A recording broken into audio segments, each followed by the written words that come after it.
The National Union of Metalworkers of South Africa is protesting against the socio-political situation in Zimbabwe.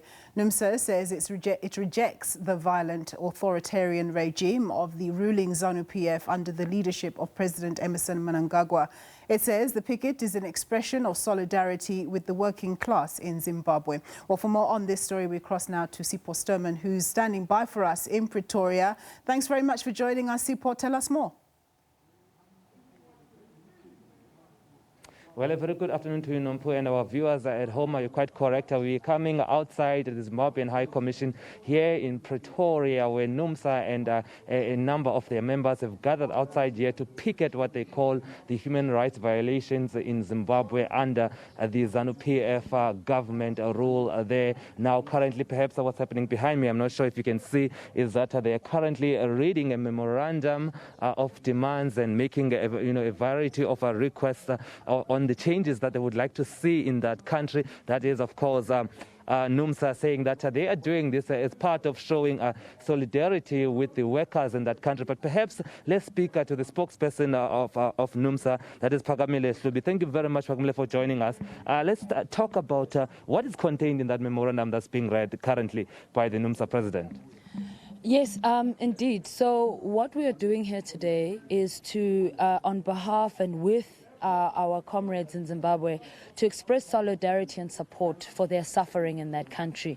We have incorporated in our memorandum some demands which we feel also express some of the demands of members of the working class in Zimbabwe.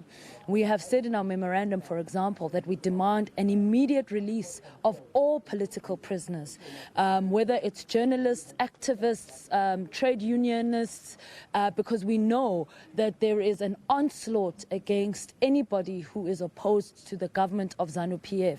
And we're demanding that all those people must be released unconditionally and immediately, and all charges must be withdrawn. We're demanding that ZANU-PF must create an environment where people can freely express how they feel, where their human rights are protected. Because right now, the ZANU-PF government has become as oppressive as the apartheid government. And just like in the dark days of apartheid, when we were suffering and we were struggling and we needed help, it was Zimbabwe that came to the rescue of South Africa during those dark days of apartheid. We too, as NUMSA in South Africa and other progressive working class organizations, have a duty to come to the aid of Zimbabweans in that country. All right, I spoke briefly with the president earlier about the fact that South Africa was able to send an envoy led by the former Speaker of Parliament, Baleka Mbete, and also the ANC delegation led by Secretary General Isma Khashulu. Do you not have confidence in those teams and their efforts in Zimbabwe? We don't have confidence because the ANC government is in the same predicament as the government of ZANU-PF. What you are seeing in Zimbabwe today is South Africa's future in a couple of years from now.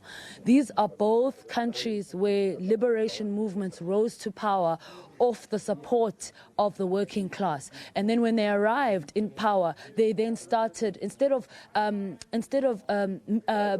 fulfilling the promises that they had made to transform the economy in the interest of the masses, they went there to pursue their own selfish agenda. So we're not surprised that the South African response has been weak. It's because they know very well that they are compromised and they lack the moral authority in order to call ZANU-PF to order. All right, and just talk to us, is there anybody here that's going to be receiving your memorandum from the embassy? We see a lot of security and police here. Is there anybody that from the side of the Zimbabwean authority that's going to receive your memorandum?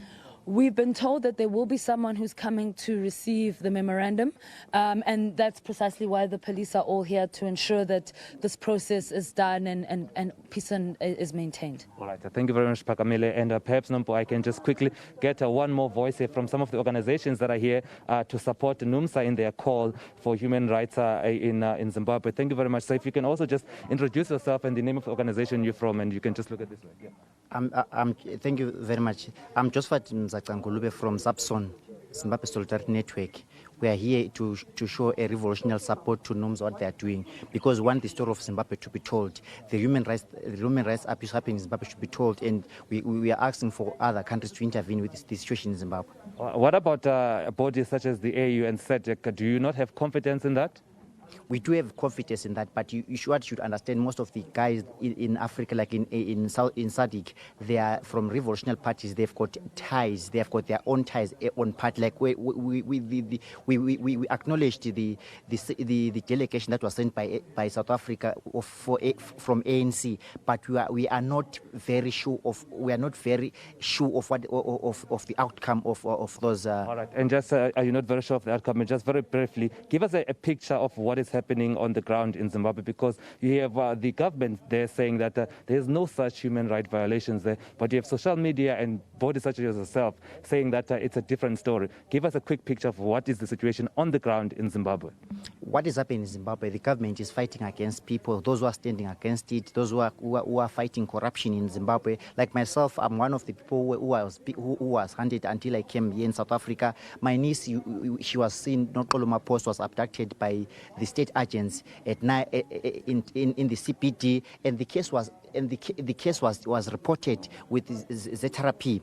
As I've said, that when the case that involves the usage of gun is reported, there is a department called homicide. It refused to take off because there's a terror group that is used by government called Ferret that is used to abduct and kill people in Zimbabwe. Those who are standing against anything that is happening to the government, because we are saying what was. So the issues of human rights concerns are real. This is not just conspiracy theories against the ZANU-PF government. Is that what you're saying? Yes, they are real. The cases are there. The reported cases are there, but they are not going forward. There's no one who have been arrested from the security forces with the cases that have been reported. The cases are real. Thank you very much, sir. Well, Nompo, there you have it.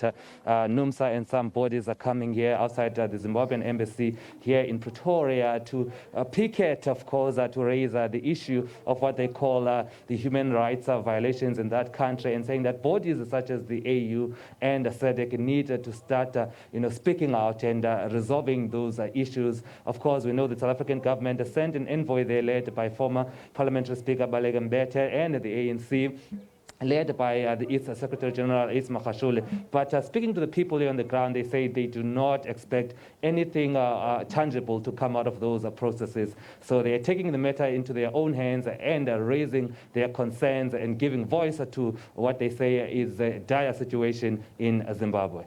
Indeed. Thank you so much, Sipho, for that report. Sipho Stuurman reporting from Pretoria.